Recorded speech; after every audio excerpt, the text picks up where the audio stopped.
So, okay, team. The client needs this fatigue report by tomorrow. The platform's been out there for 25 years. Waves are getting stronger. We need to be sure it's safe. Waves are getting stronger. We need to be sure it's safe.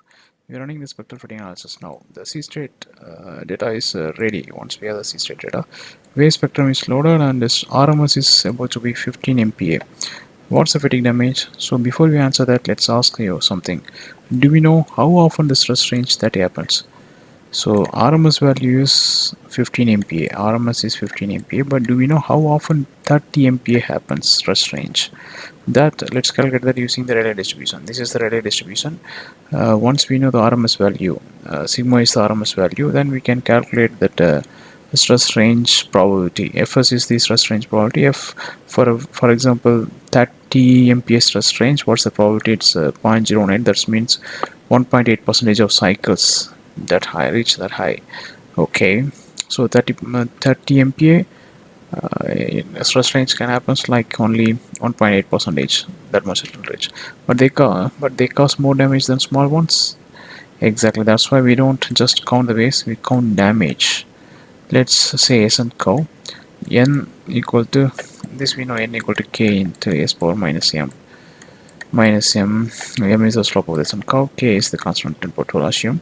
So for 30 MPa we get 3.7 into 10 power 7 cycles.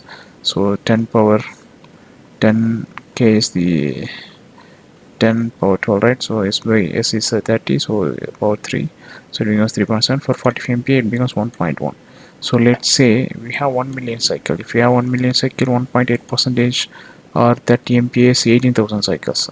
0.22 percentage of are at 45 MPa, right? So that is only 22 to 2200 damage if you calculate. So 18,000 divided by number of cycles 3.7 for this stress range. So this range we have to see for this stress range what's the actual cycle, what for this stress range what's the allowable cycle. So we can see the damage for 0.86 for this stress range 45, what's the actual cycle 2200, what's allowable 1.1. so this is the damage. So just 2200 large cycles, these are the large stress, right? So large stress to just 2200 cycles cost nearly almost half the damage of this is too much, this is almost 5, right? So this is almost half the damage of the 18,000 smaller ones. So 18 times the smaller ones, smaller stress causes some damage, but only just 2200 cycles of higher stress causes almost half of the damage. So that's the danger of a Rayleigh tail. Quite but powerful. You are saying that steel is still holding? Yes, because some parts are very close to the fatigue limits. I walk those decks every day. I hear the cracks. I hear cracks I didn't hear last year. How much life is left in the steel? How much life is left in the steel? That depends on the future reloads, but that is rare, maybe just few years. Then don't sure about it. Give me the numbers I can work with. Captain, if the RMS stress just increases 10%, fatigue damage could double. If the RMS stress increases 10%, fatigue damage could double. If that happens during strong winter, parts might fail in months, not in years. I'll tell the crew we will avoid heavy loads, cut the backups until maintenance speakers, just try and structure it safely. Less risk on us, more comfort for the client. But it's not safe for the long term. We must report what the data says, not what the client wants. I order the table of cycle of distribution really covers simple and clear warning about extreme cycles. Even if rare, they breaks things. Okay, send it. You really think one formula can tell us so much? It's not the formula, it's how we ask the question. It's not the formula, it's how we ask. And so what's next? More ways, more questions. But now you know how to listen.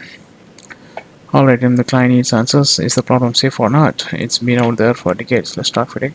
We're using spectral variance, right? Yes, because we don't have the full stress history, so we use the wave spectrum to estimate the stress response. We have converted the wave spectrum into a stress spectrum. So what we are doing, this is the wave spectrum. We are converting wave spectrum to stress spectrum. Stress spectrum. This is the stress and this is the frequency. This is the spectral density and this is the frequency. This is a wave spectrum. This is stress spectrum. So we have converted the wave spectrum to stress spectrum. From that we got the RMS value. RMS is the root mean square value from the stress spectrum. So how do we find the damage? So how do we find the damage? Once we know the RMS value, then we can see the probability of occurrence, right? So we need to know what's the RMS of each stress spectrum. So how do we find the damage? If first we need to understand how often that the stress happens, stress range happens. So once we know the RMS value, we need to know how often the stress range happens. That's where the Rayleigh distribution comes in. What is Rayleigh distribution? Why do we use Rayleigh and what does it actually describe? Good question. When the stress response is narrow band, mostly one single frequency, like mostly if it is nearly one frequency, narrow band, then and then the peak of stress follow Rayleigh distribution. So this is the Rayleigh distribution. F of s equal to s by sigma squared. Sigma is the RMS stress, s is the stress range, f is the probability of that stress range happening. That stress range, probability of that stress range happening. So small stress cycles happen more often, and big ones rare. Exactly, but even rare one, large cycles can cause a lot of damage. Let's do the math. Let's try an example. If the RMS value is 15 MPa, what's the chance of stress range of 30 MPa? We can plug into the formula, we will get the 0.08, that means 1.8%. What about the 45 MPa? How much percentage of probability of occurrence is going to happen? What's the chance of that stress range of 40 MPa? It becomes 0.0022, that means 0.22%. But let's know the damage cost. Damage from stress cycles, we use this and cause. These are the result curve. So at 30 MPa this is a cycle, at 45 MPa this is a allowable cycle. So if we assume 1 million cycles, so total 1 million cycles is there. In that 1 million cycle, what's the probability of 30 MPa? That's only just 1.8%. What the probability of 41? That's 0.22%. So we need to know what's the probability of the stress happening in that overall number of cycles. Once we know 1 million cycles, what's the probability of 30 MPa stress happening? That's probability is 18,000 cycles, and 0.22 is the 2000. So damage, we can see it. This damage is coming from the, for that stress range, what is allowable stress, for this stress range, what is allowable cycles, for this stress range, how many cycles that are going to happen based on the probability. So for actual number of cycles, we need to see the probability of the stress happening also. So wow, just 2200 cycles, big cycles cause almost half the damages there of 18,000 small ones. So 2200 is equal to 18,000. That big cycle is equal to that much, almost 9 times, right? That's why the high peak matters, even if they are rare. The real world, I've been on the bottom of 10 years. It's creaking more. Can it survive over the winter? Another winter, we think it's still safe for now, but weight damage is adding up. If the weight height increases just 10%, weight damage could double. Then we will reduce the load during the storms instead of inspection. What if it's not narrow band? What if the wave energy is spread over many frequencies? It's not a one single frequency, it's spread over many frequencies. If the stress range is like this, what if it's not like this?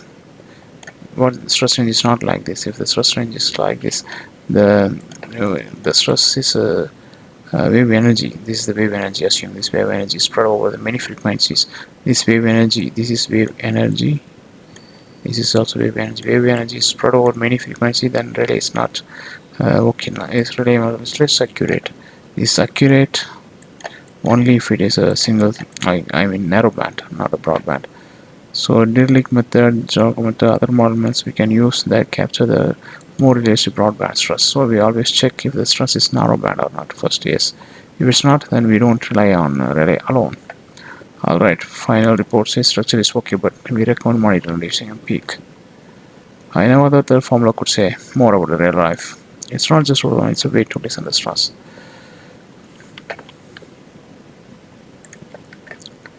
Here we can see this.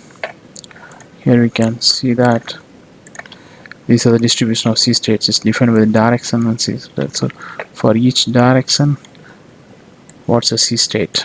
What's the probability of occurring H and particular T? Like that, for each direction you will get the C state.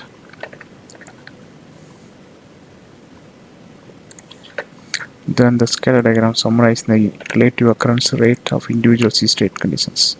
In one direction sector, the individual C state, how much is going to occur. Here we can see this is the wave spectrum for one C state.